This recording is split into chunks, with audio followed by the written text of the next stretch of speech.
All right. Hello, everyone, and welcome to our district administration web seminar here today, which is entitled Developing a Culture of Engagement, Motivation, and Growth Mindset, which is brought to you by the generous support of that we have with us today, Dreambox Learning. Now, before we get started, I would just like to share just a few housekeeping items, and we'll get right to the presentation. If at any time you need any technical support today, please just use the chat panel, and you can find that. It's on the bottom right-hand side of your screen. Then just select on my name, which is Stephen Blackburn, our host, and then type in your message, and I'll get back to you as quickly as I can. I'm also about to submit a phone number and access code in that same chat, and you can dial that in if you want to listen in privately, or if you don't have any speakers. So look out for that in the chat in a few moments. We will also be welcoming any questions that you have here today with the Q&A session that will be happening at the end of our presentation. You can submit a question by using the Q&A panel, and like the chat panel, that's in the bottom right-hand side of your screen, and then send your questions to all panelists. Also, those questions, if they're relevant to what our presenters are talking about today, they mentioned that they might answer those questions during the presentation. So please feel free to submit your answers when they come to you. If you currently don't see the chat or the Q&A panels, just look again, bottom right-hand side of your screen, and then just click on the expand triangle. Also, the last point I'd like to make is that if you would like to access this web seminar at a later time, you'll be pleased to know that all of you who are here and everyone who is registered, all of you will receive an email with a link to the slides as well as an archive recording from us at DA. And now it is my pleasure to introduce our speakers that we have with us today. We have Randy Bender, who is Vice President of Literacy Curriculum and Assessment at Dreambox. There's also David Woods, and David is Vice President of Math Curriculum and Assessment at Dreambox. And we also have with us Randy Arntz, and Randy is Manager of Curriculum Design at Dreambox. Well, welcome all of you for being here today. The floor, as they say, is all yours, so you may now begin. Thank you for that. Welcome, Stephen, much appreciated, and welcome to all of you attendees today. Thank you for joining us today. We're going to have a panel discussion, and our topic is how districts can develop a culture of engagement, motivation, and a growth mindset. We'd like to ask you to help us make this webinar interactive, so your feedback will help us steer our conversation a little bit today. So we ask that you please participate in these really brief polls that you'll see pop up on your screen. And we encourage you to drop your questions into the chat at any point during the discussion, because we're going to do our best to address your questions or your comments during the Q&A session at the end of our discussion. So don't hesitate to put something in there. If we can't get to it, if we run out of time, we will reach out to you offline to share with you.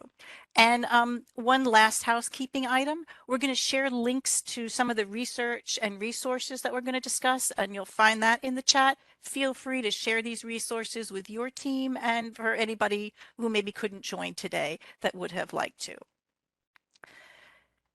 Our plan today is to discuss the critical components of motivation and offer some tips on how your district can best measure motivation. We'll share real-world examples about the trickle-down effect that motivation can have from the district site level to the student learning level. And we'll hear from our panelists about strategies and best practices to support motivation and engagement. Our panelists will share their experiences across growth mindset and motivation at the district, site, and classroom levels, and how they have seen motivation for lifelong learning manifest for all stakeholders. So without further ado, let's meet our panel. Today we are joined by my colleagues and friends, David Woods, the Vice President of Math Curriculum and Assessment at Dreambox, and Randy Arndt, the Manager of Literacy Curriculum at Dreambox. And yes, you get two Randys for the price of one today. And as Stephen has shared, I'm Randy Bender, Vice President of Literacy Curriculum and Assessment at Dreambox, and I'll be the moderator for this event. So let's hear from our panelists. Randy? Hi, thank you so much. So, as you can see, and again, my name is Randy Arndt, and I am currently the manager of literacy curriculum design, really focusing on kindergarten through second grade. I have a plethora of experiences that I have had throughout my career in education. So, from a kindergarten teacher to last year being a school administrator, a principal at an elementary school. And so, there's lots going on. I have a lot of varying experiences that makes me really passionate about literacy. So just a little shout out, graduated with my bachelor's from Central Michigan University, fire up chips. Have a master's degree from the University of Wisconsin, River Falls, and earned my administrative certificate and central office endorsement through a 2-year hybrid program for the state of Michigan. That's where I live.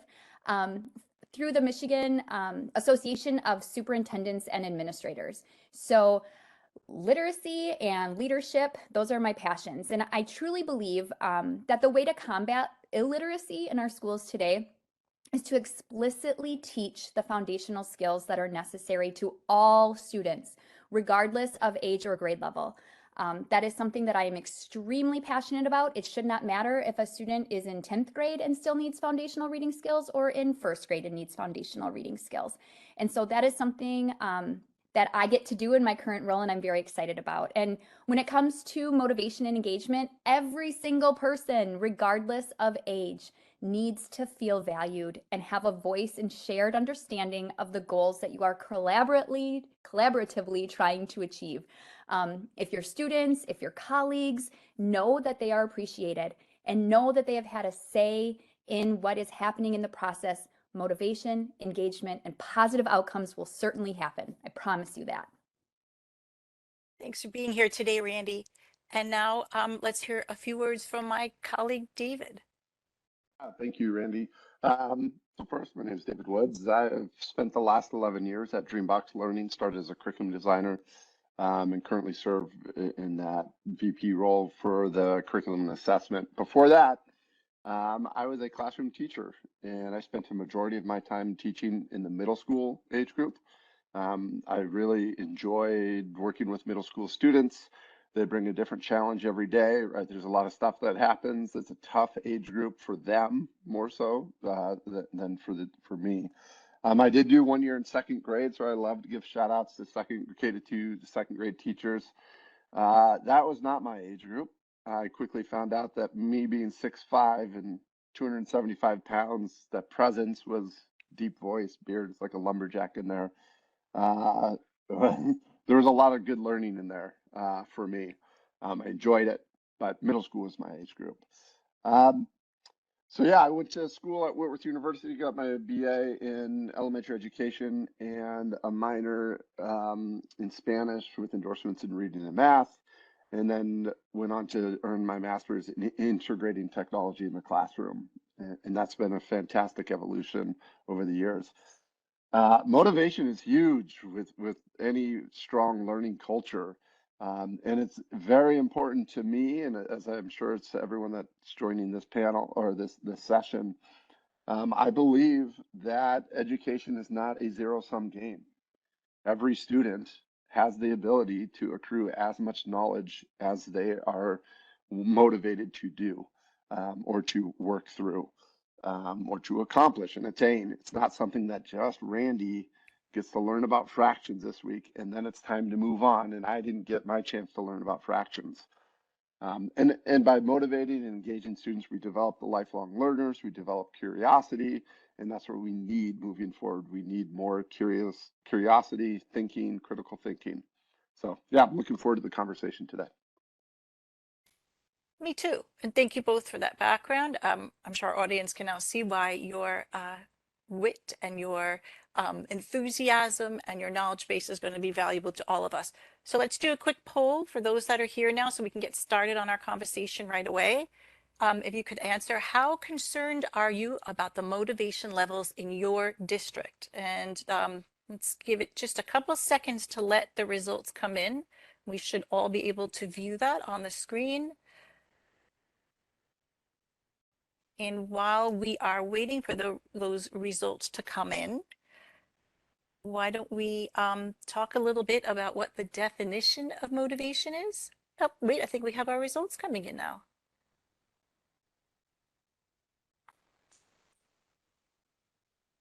And from what I'm seeing here, everybody's saying the same thing as me. There's a lot of concern about motivation at the district level, which is probably why you're here. So let's jump right in and get started with some things and some tricks, tips, and techniques that you can use. Let's start first by making sure that we're all working on a level playing field about talking about motivation and what it is. We know that in general, motivation is about why a person does something, that motivation causes you to act in a way that gets you closer to your goals. And ideally, motivation increases your efficiency and drives you toward achievement. So how does motivation work in the context of our education sphere? From district offices to the classroom setting, how can we get motivation at play? Let's start with why motivation is important at the staff level. And by staff, I'm referring to the teachers, the site leaders, the district leaders, and so on. So while I was preparing for this webinar, I came across some recent data. It's a RAND survey from 2021, and it found that nearly 25% of teachers indicated the desire to leave teaching at the end of the school year, which was just horrifying. I was astounded by that. So what can school and district leaders do to boost staff motivation, to create a positive climate in which teachers are excited and satisfied to remain in the profession? And of course, most important, to stay eager to work with the students and their colleagues. What does that motivation look like in the classroom? I'd like to ask our speakers to weigh in on this. Let's start with you, Randy. As a former site leader, how did you define motivation for your staff? You know, and this is the million-dollar question, Randy, because unfortunately, defining motivation looks different for every single person. However, in the school setting, some of the things that I noticed for teachers that may be unmotivated, some key triggers for me were, things like, does every staff member share insights or give some feedback during PLC, during staff meetings? Is anybody seem silent? Is anyone disengaged? Is anyone there with their doors shut, when you're walking around the school? That's kind of like one of those dead giveaways. Are teachers actively engaged in the learning process of their students? We do data digs and dives and you name it, and we're constantly looking at the intervention scores and looking at our benchmark assessments. Do we have teachers that are excited for the student wins, when a student goes up 2 points? Or do we have teachers that are kind of like, I just have, I have a low class this year. There's nothing I can do. It's that the attitude towards some of these activities. But really, when it comes to motivation, it's about knowing your staff. I truly, truly, truly cannot say this enough. Having those personal connections with your staff to know their specific signs of motivation is going to be key. So for example, I was a building administrator for a relatively small school in rural Michigan. So I had approximately 26 teachers that worked in my building. And I got to know them on a fairly personal level because of that. I also have administrative friends that are administrators for 2,000. So, right, you have to kind of find those people that you can trust, that can give you the pulse of the staff, that can give you the pulse of that building so that you can help support them and continue to motivate them. You may not do anything about some of these things. So, for example, you're walking down the hall. I notice Mr. B's door's shut. That's weird. Normally his door is always open during this prep time. That's not something I might do right away but it's something that I'm keeping up here. That snippet that I know, okay, this is something that I want to make sure that I'm going to follow up on. If this becomes a trend or a pattern, you want to make sure that you are following up as much as possible. But really, you have to know your staff. You have to get to know what motivates them, what does motivation look like for them, and then know the signs when motivation might be coming to a lull. Great. Thank you for that, Randy. That was insightful, and it really comes down to that personal connection from what you're saying, just knowing the people that you're working with. David, as a veteran classroom teacher, can you share how you define motivation? Yeah, I mean, motivation is such an interesting thing to think about in the sense of I just distilled it down into why does someone do something? Right? Like, why is someone deciding to do the thing that they are doing? Why are they, when they're communicating, what are they trying to communicate? What's their motivation here? What do they want me to understand or see or hear? So as in a classroom, that's incredibly challenging, right? Because it's not a one-on-one setting. It's a 28-to-1 setting. It's a 32-to-1 setting. It's a 22 first grader setting, right? That just struggle with communicating what's in their mind down to words or writing to begin with. So really distilling motivation down to like, why are they doing this thing? What is the inputs or outputs that they're looking for? And then in the classroom, why is it important, or why is it an important thing to look for and measure? That's what's going to drive students in the classroom, educators in their communities to reach a common goal or a goal. Motivation is determined by, or the level of motivation is determined by the belief that something is attainable. If you do not believe it is attainable, you're probably going to be less motivated because you don't see the value in putting forth the effort. So it starts with figuring out, hey, why is someone behaving the way they're behaving or communicating the way they're communicating, and then trying to align that and see how close it is to the goals, the personal goals, the classroom goals, the district goals of attaining those. That's super helpful to hear, David. Thank you. You both shared great examples, and what you're saying is really supporting some of the recent research that I found that I'd like to share with our attendees, which will provide the link for you in the chat. This is a recent 2021 study from a team of Canadian and Australian researchers. They looked at nearly 80,000 students from elementary school through college, and they found that motivation is influenced by satisfying 3 psychological needs that we have: autonomy, belonging, and competency. Like, I'm intrigued by the idea that we're kind of hardwired with this need to feel like we're skillful at something. There's this innate drive within us to perform well. David and Randy, I know you both have experience working with this, let's call it this ABC framework. Could you share some ways you have seen how this sense of confidence and self-efficacy and competence can be positively impacted by motivation in both educators and students? Randy, do you want to start by telling us how this is used by educators? Absolutely. You know, when I first think of this ABC model, and I've seen it a couple different ways with a couple different words, but it all comes down to the same 3 things, right? From a high level district view, it's necessary to trust the decision makers at each building or as a district to make the decisions that are going to be necessary for that school. It's important to gather their opinions when it's appropriate. Now, there are times when the superintendent or the county ISD, they need to do things that directly impact your work that you may not have a say in. However, as much as possible, being able to give that autonomy from the top down is only going to empower. It's going to empower your leaders, and it's going to empower then the staff to do that as well. One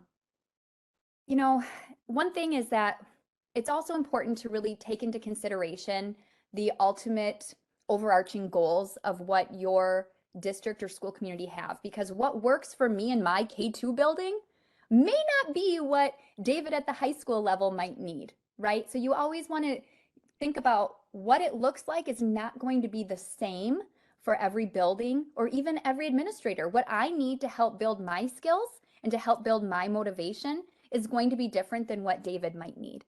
But I can't say enough that with autonomy, a big piece of that is communication.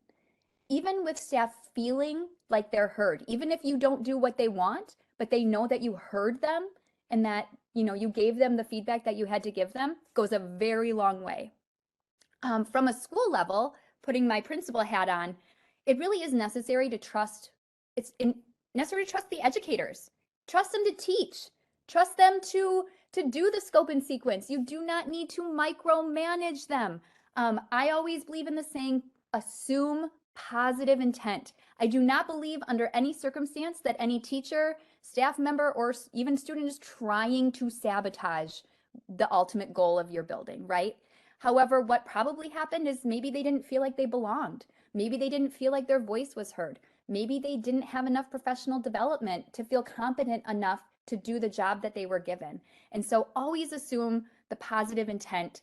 And however, if they show you that maybe they need some of these skills, then it's our job to figure out how to get them what they need and where they need it. I really just feel strongly that thinking about ABC and everything that you do is a daunting task, right? Like we wear many, many hats and there's a lot of moving parts, right? But if you can try to compartmentalize everything that you do throughout your day in one of these 3 boxes, I promise you, it will not only change your mindset about how you approach things and how you say things, but it'll also affect your leadership style.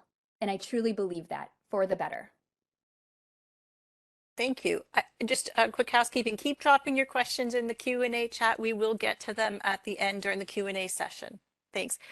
David, can you share some of your experiences as this applies to motivation for students? Is it the same? Is it different? Do you mind elaborating on that? Yeah, no, this stimulated a lot of thoughts, the ABC here. Right, so we'll just start with autonomy. Right, I think autonomy, to double down on what Randy was just saying, is synonymous with decision making and being empowered. And that needs to be partnered with accountability. We need to empower folks to make decisions, and we need to hold people accountable to their decisions. And accountability is not a negative term. What I mean by accountability is provide feedback, input. Okay, you tried this thing, did it work? And for a student, for a learner, right, like empowering them to have control or in partnership of their learning journey and then giving feedback, that's a long-term goal for any individual, right? To have the autonomy and the responsibility and the decision-making rights. I think that belonging is the most important of these 3.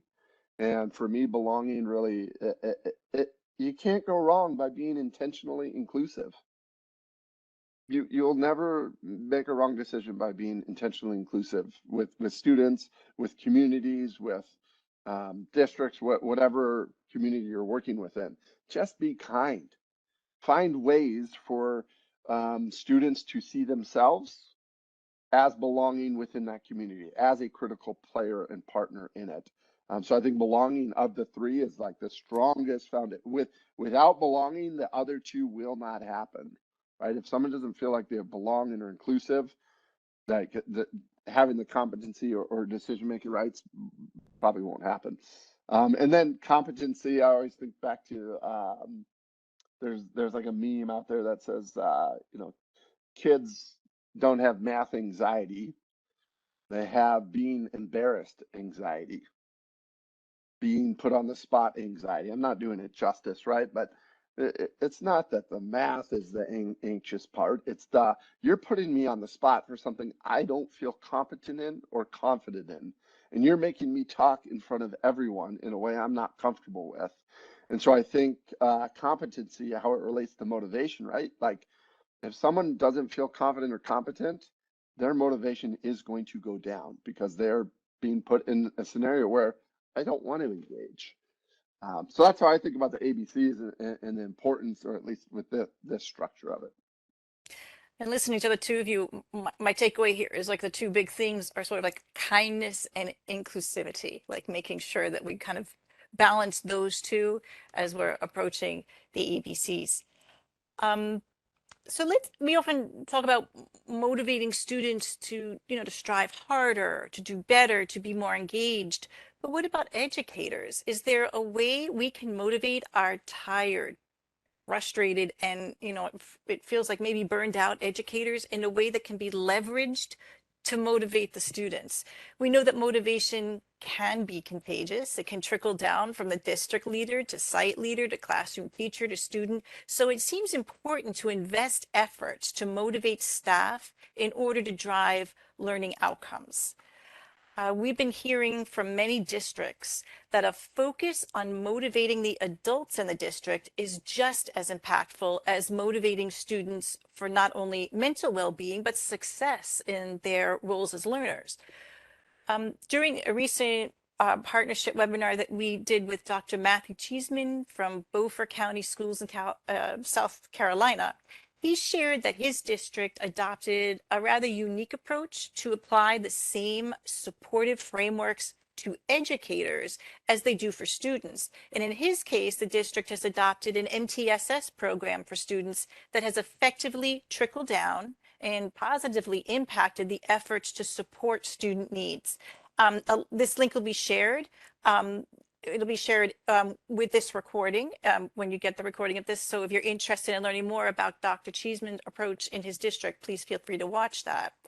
And so these approaches that we adopt to engage and motivate teachers and principals and district leaders, such as really hearing them and giving them a voice so we can hear them, and encouraging collaboration and providing support, can be applied in many ways to how we engage and motivate students in the classroom. So this is going to take us to another quick poll. Please choose the areas that you believe are most important to drive educators. And you can click all that apply. Maybe more than one is what's driving educators in your neck of the woods. And maybe while we're waiting for that data to come in, we can continue to talk a little bit about why is improving motivation at the staff level so critical to motivation at the student level. Randy, I want to start with you. Sure. You know, this is again, it's not a one size fits all model, but being motivated and engaged as an educator is crucial. Students of any age can tell when the teacher is not engaged, when the teacher is not motivated. What do you know? What do you think happens? Well, the teacher's not engaged, so then the students aren't engaged, and then behaviors usually start, right? So there's just this trickle down effect of engagement that goes all the way from the top down. However, engagement doesn't always look the same for everybody. So at the elementary level, when I kind of talk about like unmotivated or unengaged teachers, I really think about like, what does that look like when I'm walking through the hallway, right? Like how is it noticeable? Because it's not always that evident. And some of the things that I pick out are, a lot of movies being shown, like a lot of movies for science and math, and using that technology is great. But when I notice this trend, thinking, obviously the learning may be struggling here. Or a lot of art projects. Like I love decorating for the holidays, like the best of them.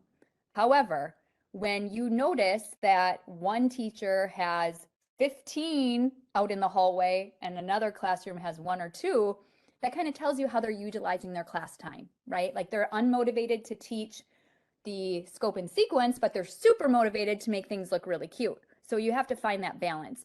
It could also be looking like a lot of kids with their heads down, or a lot of office referrals. Like, what's going on? I can tell that the teacher doesn't have the patience that she normally did. And so it is important to kind of be mindful of these things.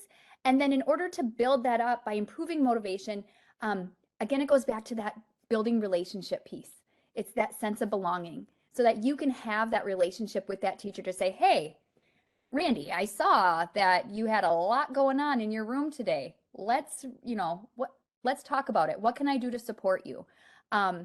Just having those one-on-one conversations and having those relationships will support building the motivation, giving that teacher what they need to be successful in a very non-threatening way. Thanks, Randy. David, what's your perspective from the classroom? Yeah, I mean, I connected back to why growth mindset's meaningful to motivation, right? Like, growth mindset is massive, and it would say, just simple definition, that motivation is something that can be nurtured. Success can be accomplished through hard work and effort. It's not just an innate ability to do something.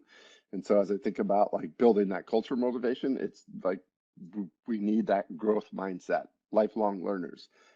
Just as simple as using the term yet. I don't know this yet, right? And then talking about an action that you could do. But as that relates to learning, I think that's where I really lean into working with students, working with a learning environment is really building that habit of around growth mindset, right? You can accomplish this thing through hard work and perseverance.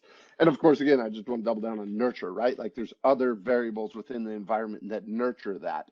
If I believe I can do something and it's met with resistance or something that gives me feedback in the moment that I can't, well, now we have a conflict, right? And then vice versa. If I don't believe I can do something, but it's met with a belief from someone else, you can nurture someone's motivation into believing the growth mindset and then accomplishing and being successful. Thanks. Listening to the two of you, I'm reminded of a conversation, Randy, that you and I had the other day about the way you motivated your teachers. And as a result of that motivation, you saw improved outcomes with learning. Can you share a little bit about that? Yeah, so I will say again, it looks different for every person. And so again, having that pulse on your staff will be able to determine what they need. And one of the things that I kept hearing over and over again is that there just wasn't enough time. There's not enough time in my day to do all the things I have to do, plus deal with these behaviors, plus deal with the SEL and trauma-informed best practices, and the parents, and the communication, and the list goes on and on and on and on. And so one of the things that I wanted to do was give my teachers as much as possible the time that they need. Again, my experience is at the elementary level. So what I would do is I had a sign up every week. Teachers could sign up and I would come to their class and I would read a story. You know, it was the book. They didn't have to prep anything. It was nice for me to get in and do some of that, just being around the students in an academic way.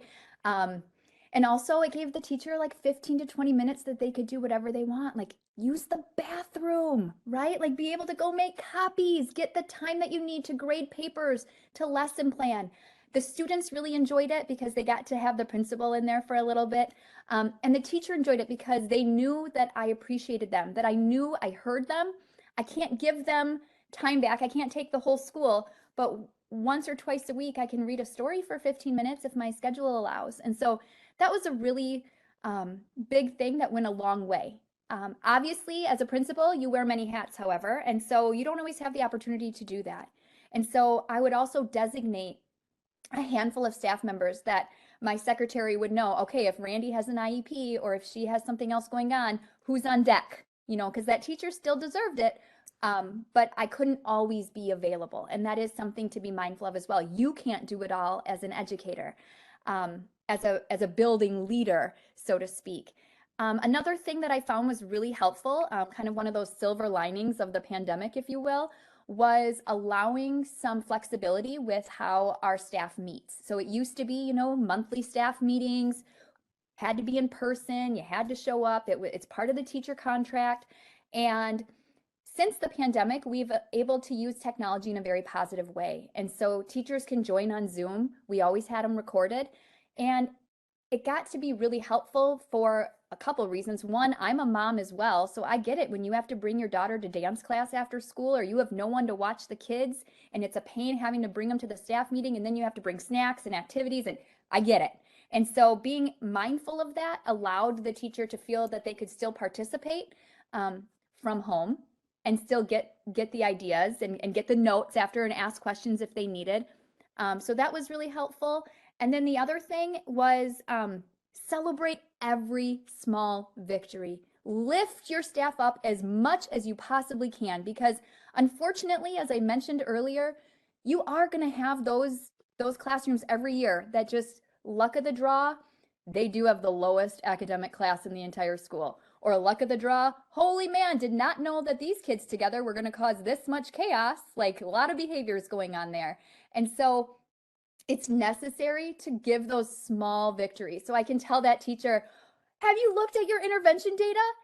You just went up 10 points. You're still really below grade level as an average, but you went up 10 points. Like what we're doing is working. Or, you know, to the other class, like, hey, Joey only got sent to the office twice this week. Last week it was every day. I'm kind of missing him, you know, like finding those those ways to bring humor and celebrate is just, I think, a great way to continue to build that motivation in some really unfortunate times that we're in right now.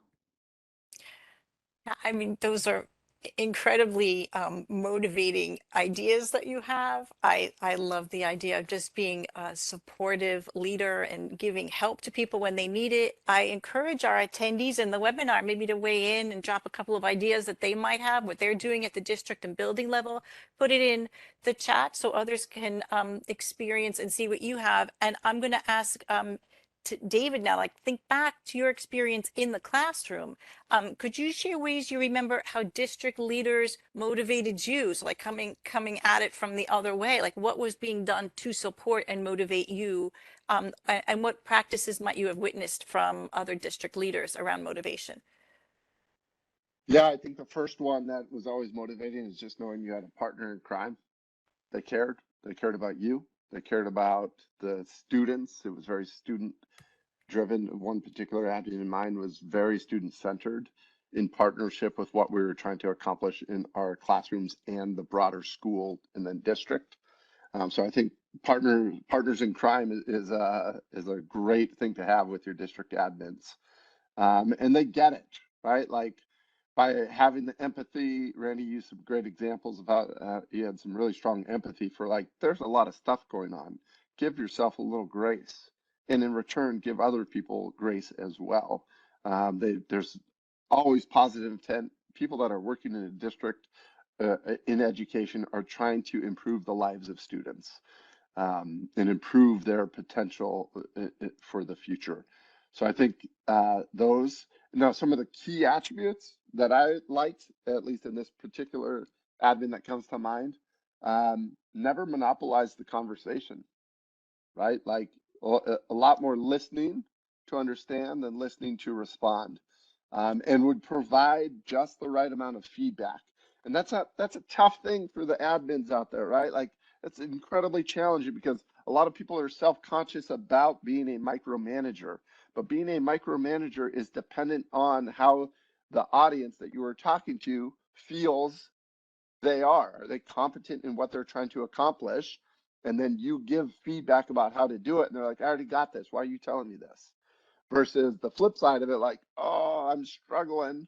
And then you don't give feedback because you're afraid or leery of being a micromanager. Well, now you don't feel supported as the teacher. So it's a delicate balance. And it's just like the challenge of teaching students, of differentiating for students. Admins have to differentiate for the teachers. Some teachers need more support, some need less support. Some need more support on certain areas and less support on another. And so carrying that differentiation that we try to accomplish with students is critical. The best admins I've had understood that and put that into practice. There's not like a one management style or one leadership style. If you don't know what you're doing and you're not getting the feedback, insights from your leader, you feel unsupported. And that's a tricky balance. Right. And it's clearly we want to be the supporter and we want to feel supported in those situations. So I'm going to pivot just a little bit now, and I'd like to talk about how districts are using their toolkits for motivation. So we know that districts adopted a lot of tools and technologies over the last few years. Many district leaders are now beginning to kind of audit those toolkits and maybe pare back a little bit or think about ones that they're going to focus on or not focus on. They're looking for solutions that provide a measurable impact for their initiatives. And as educators consider which tools to adopt or to continue to use or to abandon, they're thinking about how technology and other learning solutions support motivation efforts, boost confidence, and close gaps. So let's take another quick poll. If we can advance to the next slide so our audience can see.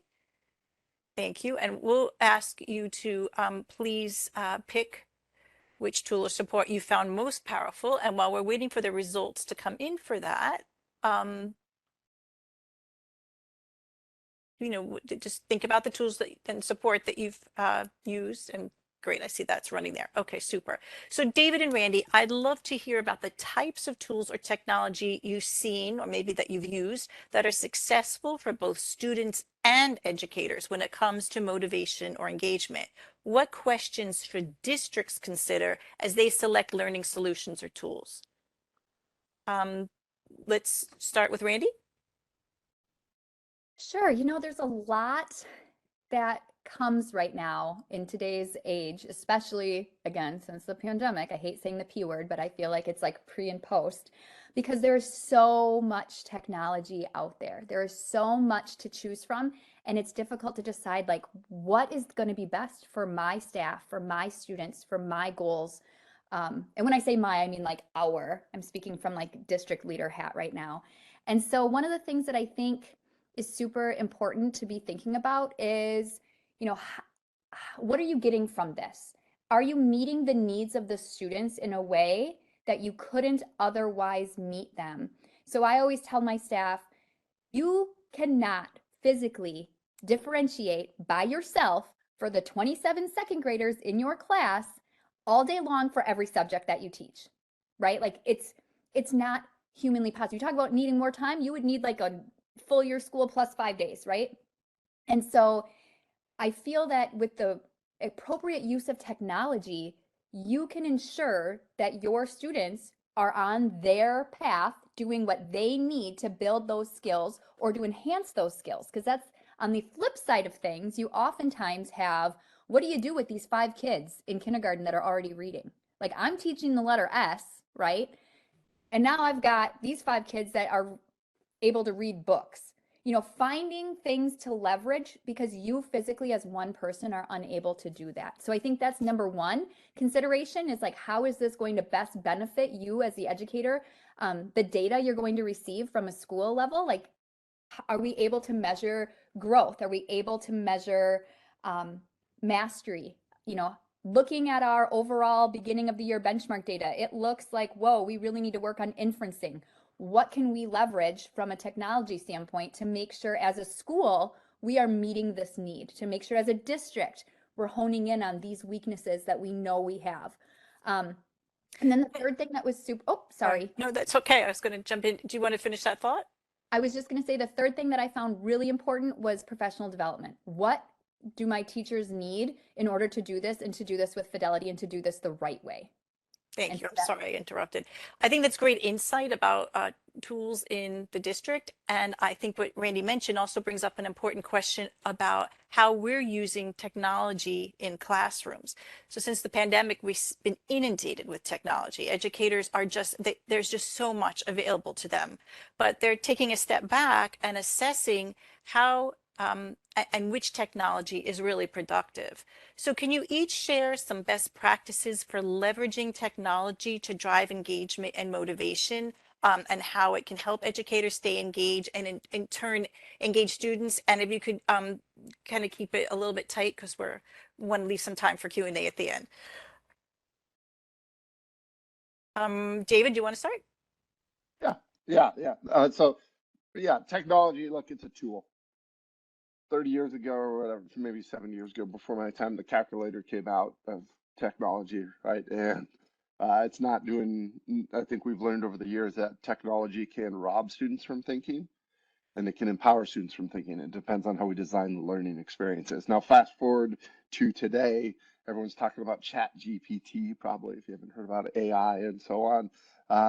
But again, these are tools. What are you trying to accomplish? I'll use one example. My 7-year-old, she was working on in her classroom, the learning objective was understanding context of stories and settings, right? Settings. And so we were working on writing stories. Well, writing is a tall task for a 7-year-old. And so just being very descriptive with writing, she was pretty demotivated to write a lot of descriptive words. So instead, I loaded up DALL-E, which is an AI generating assets, images. And she got to say, okay, what's the setting of your story? She's got the forest, right? Once upon a time in a forest. Type it in, hit enter, shows a picture. And she's like, well, is that what your forest looked like?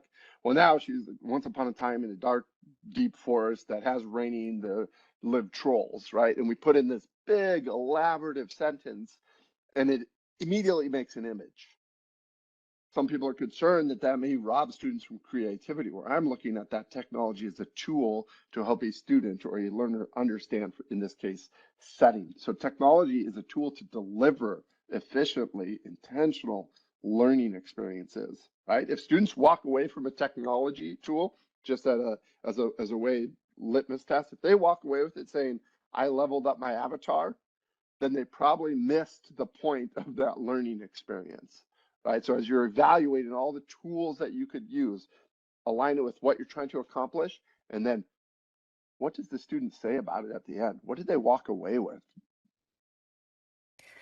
So I'm gonna pitch a question to both of you now. You're both curriculum experts and you've used research-based practices to develop the engaging and motivating learning tools that you work on. So we'd be remiss if we didn't spend just a little bit of time discussing the motivation approaches and research that you've considered and incorporated into the solutions that you're working on.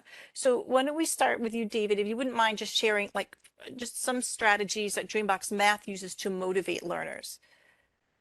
Yeah, I think first and foremost, we try to make a really intense effort to meet the student where they're at and make sure we put something in front of them that promotes productive struggle and empowers perseverance. So we do that by building lessons. And Randy used a similar example earlier, but when I was in the classroom and we're working with 10 frames, I could not watch every second grader build 9 using the counters with 10 frames or using a rec and rec. Technology can help you with that. It can observe, measure, analyze, and communicate back to you as the educator about what that student understands and where you can work with them. And by doing so, we're giving the feedback in the moment. One of the things I like to share is I never want a student, when I was teaching middle school, we'd be working on adding fractions as well, even though it's middle school. I didn't want a student to look at 1/2 plus 1/3 and not think, oh, that's 2/5. Like I want a student on their learning journey to have that misunderstanding and in the moment provide the feedback and guidance and lessons and learning experience so that they deeply understand the concept of adding fractions.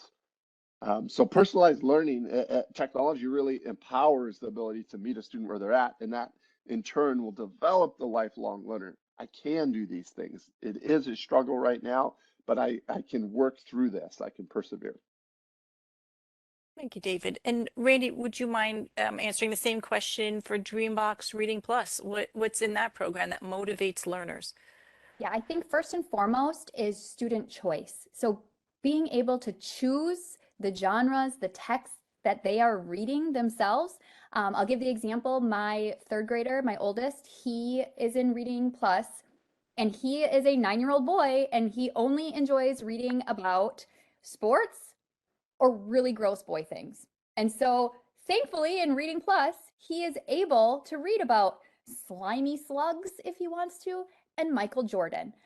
The other really great thing is that they have a plethora of stories that are built in so that students are reading things that are important to them, but also seeing themselves in the stories. And so we've really tried to do a very intentional job of making sure that students not only see themselves in stories, but students also are opened up to diversity, to other things that they wouldn't normally see or read about in the classroom. And so I find that that's really, really powerful. And then the other thing that I always like to mention is that the beauty of this, as I mentioned at the very beginning, is it's the same platform and the same program. So it doesn't matter if it's a 10th grader who's reading at a 3rd grade level or a 3rd grader reading at a 7th grade level. It's the same thing. So when they log in, they look no different than the student next to them. And that is one thing that I found throughout my career is that if students are lacking in literacy, especially, the online or technology interventions are very babyish. They're very meant for early elementary, and that really is an unmotivator for our older students. And that comes back to the idea of belonging, to feel like you're part of the group and doing stuff. Oh, that's super interesting. One last area we'd like to discuss is how to measure your motivation efforts. So once you have the right strategies and the right tools and practices in place, How do you know if you're going to, what you're doing is improving the learning environment? How can you identify areas to pay attention to or to adjust or replicate? Um, Motivation isn't always easy to see from every stakeholder's point of view. So we're going to put up another quick poll for our participants, the frequency that you're tracking your staff where you are, and we'll, as the data comes in, we'll continue talking. We've heard a bit about how identifying mindset and measuring motivation at the district level, the building level, or in the classroom is an important metric to track and measure. David, as a classroom teacher, how were you able to identify how engaged your students were? Can you share a little bit about how you track motivation, some of the efforts that you may have adopted to continue to engage and motivate students, and also like what were your peers and your colleagues doing in the classroom? Yeah, let me start off by saying what I believe and know today is not how I behaved and did as my first year teaching and fifth year teaching and so on. So I made many mistakes along the way. And one that pops out to me was my first year teaching, about 3 weeks into the year. I was measuring motivation by attendance, tardy, and turning in schoolwork. Oh, they're motivated, they're engaged. Oh, then a particular student comes to mind where she was late to school every day for the first 3 weeks, right? And you get so many tardies, you get in-school suspension and so on. This was 10 years ago.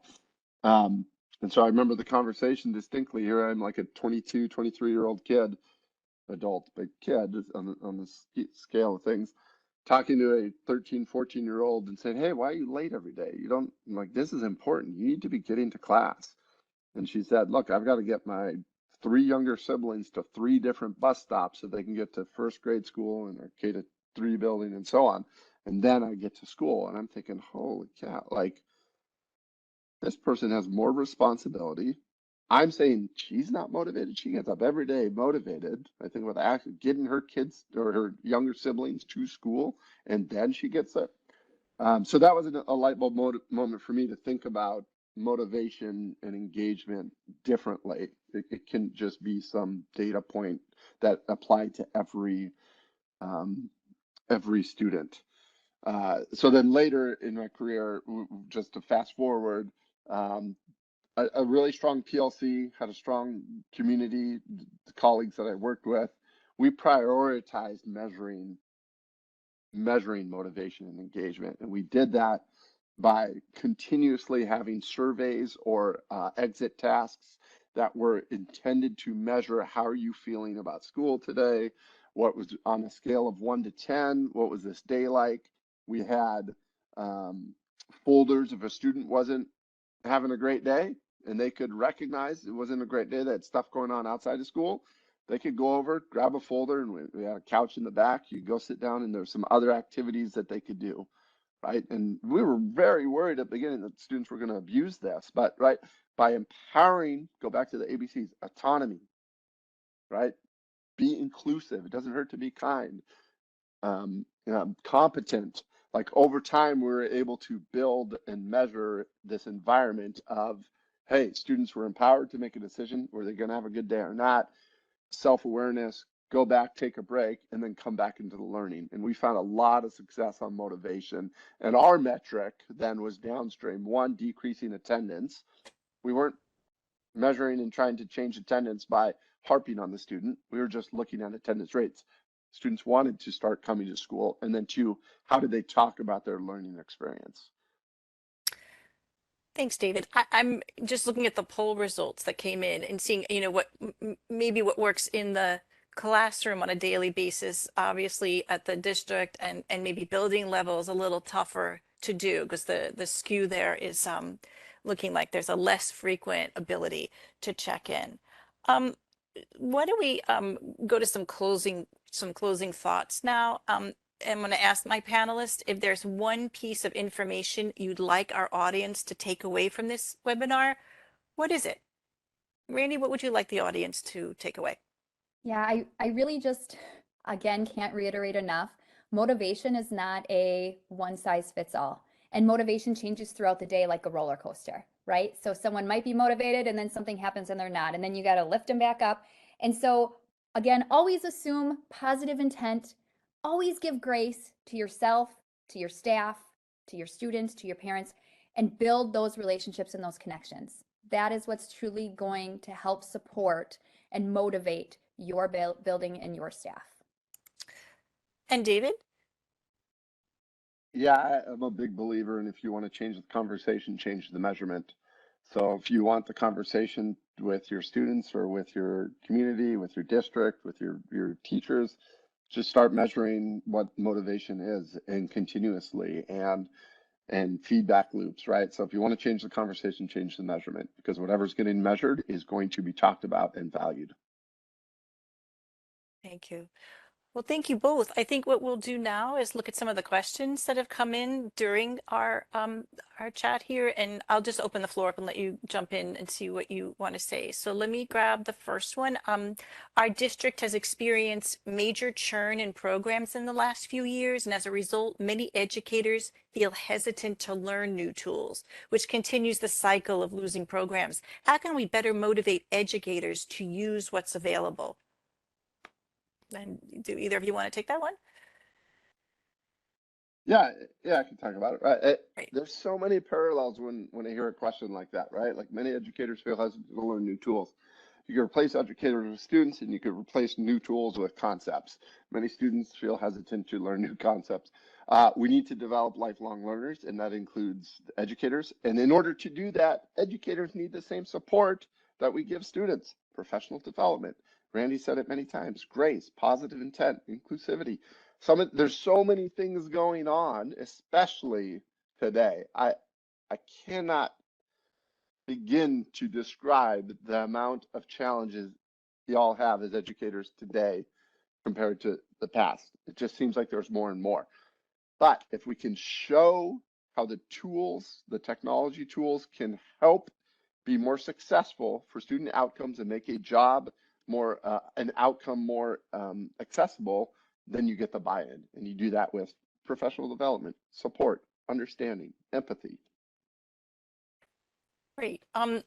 Another question that came in that's an interesting one, I'm intrigued by it, is, we want students, or we motivate students by trying to show them the relevance of their learning to their real life. So how can we extend that to educators? What are the ways we should be showing how adults in districts, how the motivation or their motivation on students is having an impact? So is there ways that we can help them to see that? Is it through reporting? Is it through accurate data?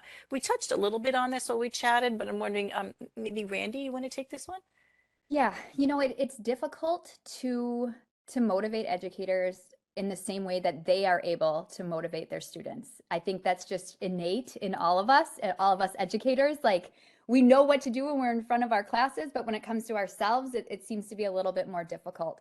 One of the things that I like to do is I try to empower my staff to take on leadership roles. So whether that be in staff meetings, giving professional developments to peers, whether that be during their PLCs, just making sure that they felt the support to share the things that they were knowledgeable about. And also to have the vulnerability to ask for help, again, in a very non-threatening way. So coming to them as like a person, when my staff could view me as, hey, I just taught this 5 years ago. I get it. It's not easy. Here's what I can do to help you. Here's what I tried. We also use your coaches. If you have literacy or math coaches in your district, if you have curriculum guide, like whoever you can use, there is no shame in getting support from your peers. Because I know sometimes that gets to be a little wishy-washy, like you don't want your principal in your classroom supporting you. So utilize as much as you can and just, again, celebrate. Hey, handwritten note, I saw that you talked to our literacy coach last week. Love that you're trying out new things. Something as simple as that can go a long way in keeping them wanting to learn more. Because again, we're all lifelong learners. It's just sometimes more difficult when the stakes are your job, right? Your evaluation. Right. That hour flew by. I can't believe that we're at an hour mark already. I want to thank my panelists and friends for being part of this lively and very informative discussion. I'd like to thank our attendees for being here. On behalf of myself and the entire Dreambox Learning team, thank you for joining us, and we wish you a good day. Perfect. Yes. And as we said at the beginning of this presentation as well, if there were any questions that we didn't get to today, and I see there's quite a few, just don't worry. We at DA, we will send all these questions over to our friends over at Dreambox Learning so that they can get to your questions directly after the webinar in private. So don't worry about that. And also, as I go through my closing slides in just a few moments, please feel free to continue submitting your questions if any of them come to mind, and I'll make sure that they're sent over so that they could be answered at some point in the future. But first off, again, thank you to Randy A, Randy B, and David for your time here today. And of course, thank you to Dreambox Learning. And I'd also like to just take a minute to thank you, our audience, for joining us here today as well. For those of you who enjoyed what you saw, there are many more upcoming web seminars like this one that are provided by us here at District Administration, which is the leader in editorial coverage of news, trends, as well as current issues in K through 12. We have a wide range of readers who subscribe for free to DA, and they stay up to date with us in our print magazine, online, newsletters, as well as web seminars like this one. Also, if you would like to watch this web seminar again, or for those of you who believe, that what you saw and heard would be helpful to your colleagues, and I'm sure that is very much the case, you'll be pleased to know that our team here at DA, we will be sending you an email at some point later tomorrow. In that email, there will include the on-demand recording of this web seminar, as well as a link to the slides. So look out for that in your inboxes. So with that, on behalf of DA, this is Stephen Blackburn. Thanks, everyone. Take care, be well, and stay safe. Thank you very much.